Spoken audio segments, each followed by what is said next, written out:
Hey guys, what is up? It is the Fast Break Report here, bringing you guys another vlog. So I want to talk about the Pacers because every team in the NBA seems like they're getting better except for the Pacers, and that's a problem.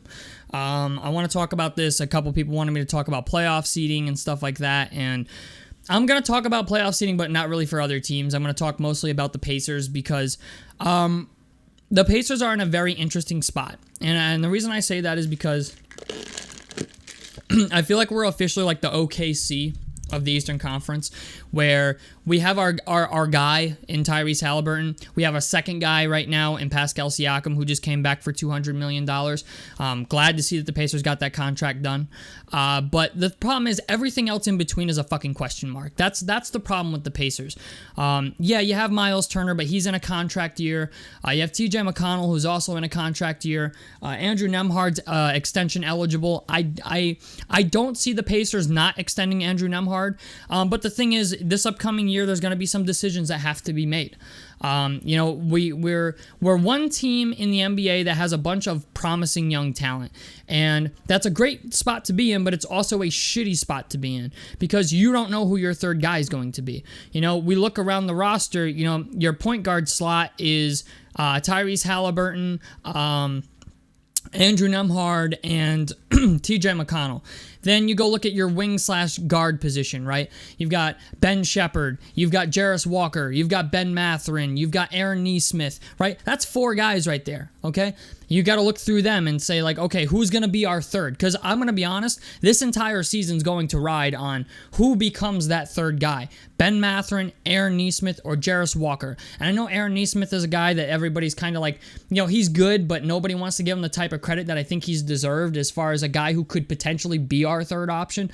I feel like a lot of people don't think about that, but Aaron Nesmith is a guy that is like 3-and-D, okay? And if he's got a little bit of a mid-range jumper, if he gets in his bag a little bit more and we start seeing him progress past Ben Mathurin, like, don't be surprised if you see a trade at the deadline, if we're winning, of like TJ McConnell plus Ben Mathurin, or Andrew Nembhard, Ben Mathurin, and Isaiah Jackson for somebody.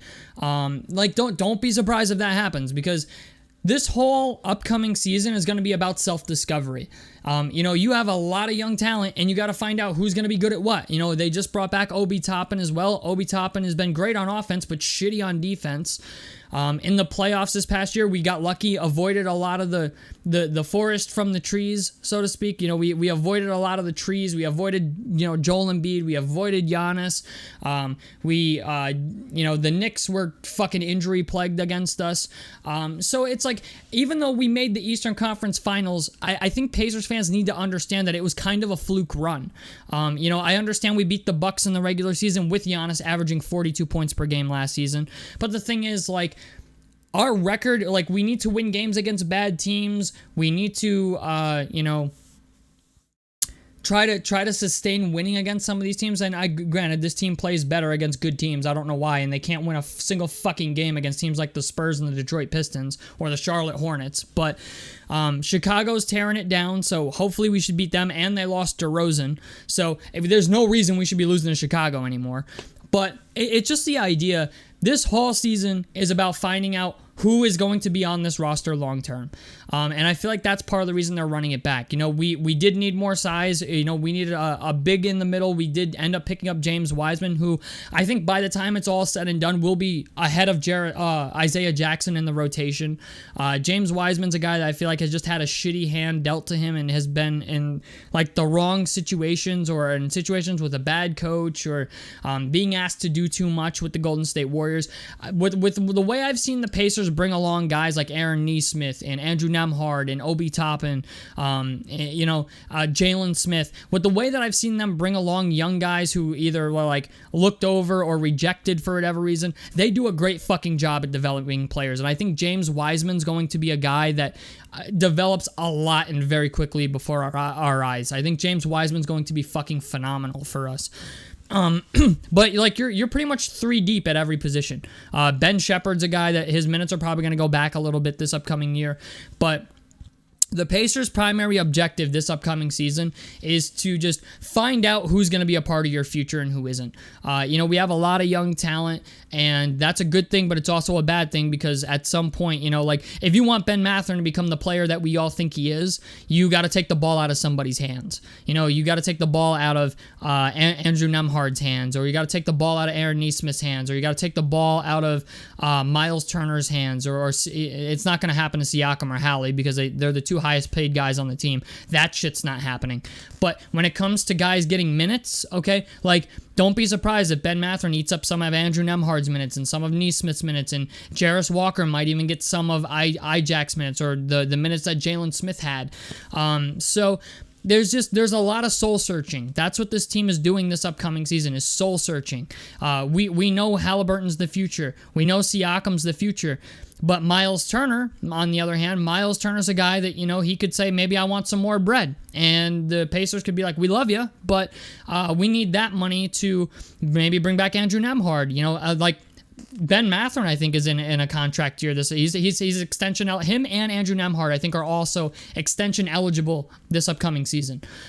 So the front office has a lot of hard decisions to make. At some point, it sucks to say this, but at some point, this front office is going to be forced to choose between Andrew Nembhard and TJ McConnell. And Andrew Nembhard's just too fucking good. He's a guy that is great defender. He's grown a lot. I feel like that playoff run benefited him more than anybody else on the fucking team. But Andrew Nembhard's a guy where it's you're at a point now where he's kind of a luxury item. I hate to say that because he's so important to what this team does. But if the right player comes along, Jimmy Butler decides he doesn't want to be in Miami anymore or any of that shit. You know what I'm saying? But that's the only circumstance you would trade Andrew Nembhard. The only circumstance you would ever trade Andrew Nembhard or Ben Mathurin or Jarris Walker or any of these guys is if a Kawhi Leonard becomes available or a Jimmy Butler becomes available or something of that caliber. You know what I'm saying? Obviously, Kawhi Leonard is kind of a fucking injury-prone guy, but all I'm saying is, those are the type of guys, if you're going to trade any of our young guys, that's what you have to go after. There's no ifs, ands, or buts. That's what you have to go after. So all I'm saying is I think the Pacers are a team that will win anywhere from 48 to 52 games this upcoming year. Unfortunately, with how good the East has gotten, I feel like that puts them in the 5 through 8 seed or 5 through 10 seed. I don't think there'll be a play-in team, but you never know. The East is, basketball has had some crazy shit happen. Orlando's still a good team. So, I feel like this puts them in that range, you know what I'm saying, 5 through 8. But anything is possible, man. All I'm saying is, this upcoming year, if Ben Mathurin can become our Paul George, which it sucks to say that, but, we gotta draw some comparison here. If Ben Mathurin can become our Paul George, become a 3-and-D guy, a guy who can take people off the dribble, get his handle in, a little bit tighter, become better at making shots off the dribble. If Andrew Nembhard continues to be the player he was, that could be very huge. I feel like all our guys competing in the Olympics and stuff like that is going to be beneficial. Tyrese Halliburton against Canada last night looked like a better defender. I liked what I saw out of Halliburton last night. So at least Halliburton and Benedict Mathurin both realized as the two of the worst defenders on the team that they need to get better at that end of the floor. At least they acknowledge that. Obi Toppin's a guy I'm going to be looking at to get better on defense because I'm going to tell you right now, man, Obi Toppin's a great player. He fits what we do perfectly, but if he doesn't start improving on fucking defense, don't be surprised if you start seeing Jarris Walker start over him. I understand Obi Toppin's a perfect fit, but at the same time, it's defense is what wins championships, okay? We've seen that. Yes, offense helps a lot, but you're not winning a chip without being a good defensive team. So hopefully this team emphasizes that a little bit this upcoming year. Hopefully we get better at defense. But understand, I'm going to go out on this too. Understand, if this team takes a step back and we don't end up in the Eastern Conference Finals, because I don't think it's going to happen. I feel like we're going to be a second-round playoff team, maybe. Okay? You look around at the other teams in the East, Philly got better. New York got better. Boston is still Boston. We have yet to see, if Dame and Giannis are going to gel together. I can't envision a world where the Bucks duo of Giannis and Dame play worse than they did last season. I just don't see it happening. They've had an entire summer to play together, hang out together. They're going to be in training camp together. I guarantee you the Bucks are going to change the way they play basketball because they lost Malik Beasley as well. They're a team that I look at and I say, yes, they were still a very, very good team in the regular season, but at the same time, it's like they could be. I think they're going to get better. I know there's people who don't believe in the Giannis Dame duo, but I understand we kicked their ass last season in the regular season with Giannis averaging 42 a game, but still, they're going to be a tough out. They're not an easy team to play. You look also at Orlando. Orlando's a team that's not super crazy talented to look at. You know what I'm saying? Like they're a kind of an island of misfit toys of good guys just playing on the same team, but they're still a very good defensive team. They're going to be a hard team to beat. It's just when you look around the East, dog, like the only team that's getting significantly worse is Chicago. You know what I'm saying? Chicago is on their way out. Detroit signed Tobias Harris. They brought in JB Bickerstaff as a new head coach. I think Jaden Ivey is going to take a huge step forward this upcoming year now that they have JB Bickerstaff as a head coach. Jalen Duren's a guy that's constantly improving. Charlotte just brought back Miles Bridges. Okay, Charlotte's going to have LaMelo Ball, Brandon Miller, Miles Bridges, and Mark Williams in their starting five. Like Charlotte's got an impressive young core going on. So it's just the idea, like even though Charlotte should be one of the easier teams to play in the East, we were a team that played shitty against teams with a below 500 record. We lost, had we won 13 or 14 of those lost games to teams below 500 or lottery teams, we would have been like a top 3 seed in the East. But kind of a missed opportunity at this point because of just how crazy the Knicks and the Philadelphia 76ers have went. Miami is always a toss-up. I know there's people who think Miami is overrated. That's perfectly fine, but Bam Adebayo is arguably a Defensive Player of the Year candidate every fucking year. Jimmy Butler is still, playoff Michael Jordan sometimes. They still have Terry Rozier. They're going to have a full season with Terry Rozier on their roster. They still have Tyler Hero. Yes, they did lose Caleb Martin, but it's just the idea, like, they're still a solid unit. They brought back Kevin Love. They didn't lose a whole lot. So the one team I think is going to take a significant step backwards is Cleveland. Cleveland is the one team I look at and I'm like, I don't know, man. I don't think they're as good as people think. Cleveland is the question mark team. They're the team that it's like, they could. Cleveland is the wild horse team in the East where they could end up in the top 3 if they get their shit together, or they could, be a fucking play-in team if they play like shit. So, and unfortunately, the Pacers are in that boat as well. The Pacers are a team where it's like if they get their shit together, if Ben Mathurin becomes the guy we think he could be, Pacers could be a top 3 seed in the fucking East, or they could be a fucking play-in team.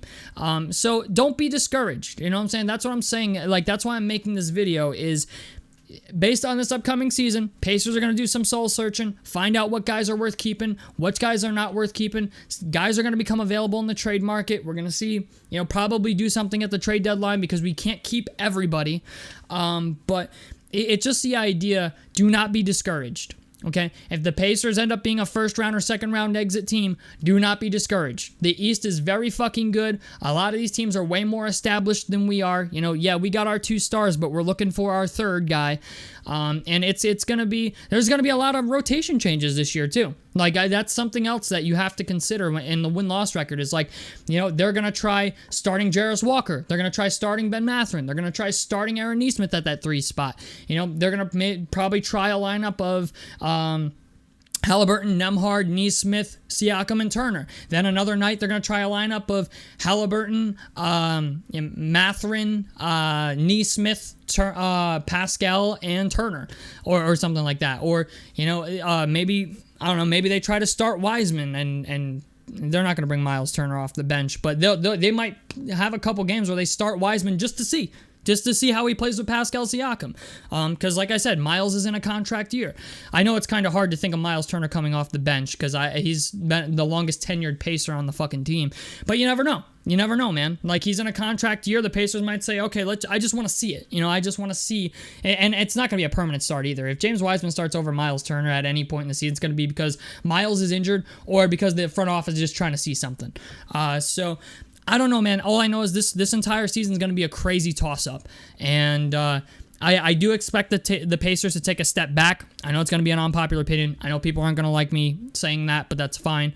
I'm not here to be fucking delusional. I just think the East is gotten better. It's gotten a lot better, and we're just making incremental changes and bringing back what we got.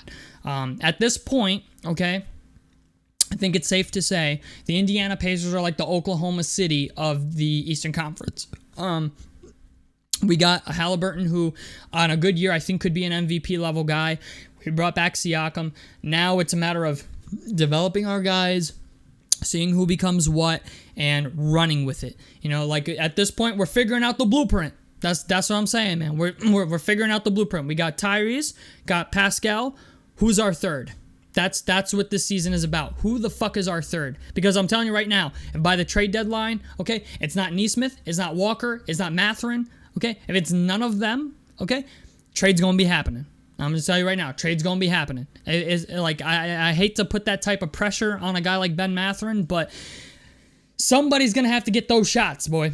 That's all I'm saying. Somebody's going to have to get those shots, and they're going to give them to Nesmith. They're going to give them to Walker, maybe. Well, Walker will probably start with the second unit, but it's going to be between Nesmith and Mathurin. You know, those are the two guys. Like, we know what Nembhard is. You know what I'm saying? We know what Andrew Nembhard is. He's kind of like our fucking Drew Holiday at this point.